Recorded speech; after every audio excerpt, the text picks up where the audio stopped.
Presented by DNS Entertainment.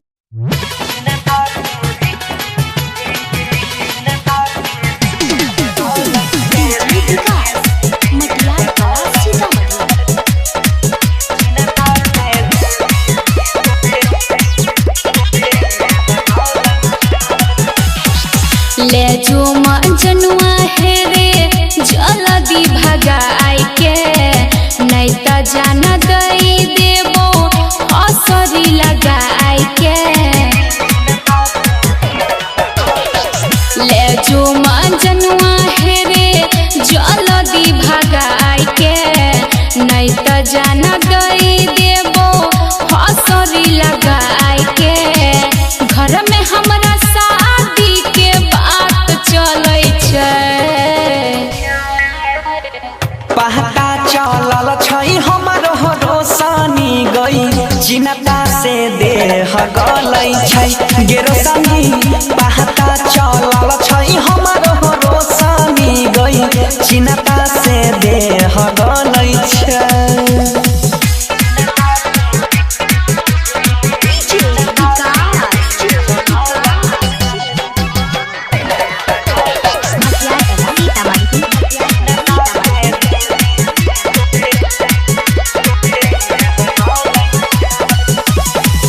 करे छै प्यार किया बनै छी कठोर रे।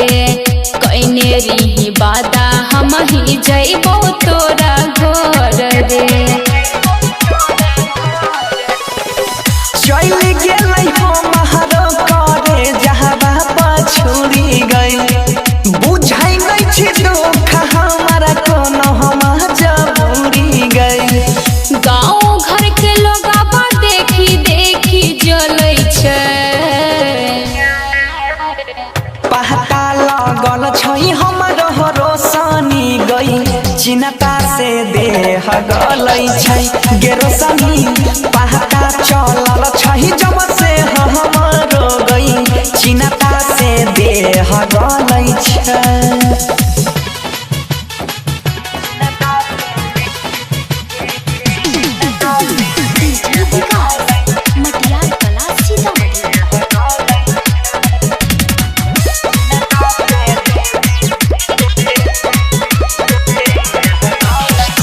खैने रही क्रिया देवी माई के पन जाल में कहली कि मगिया तोहर भरबो कोनो हाल में।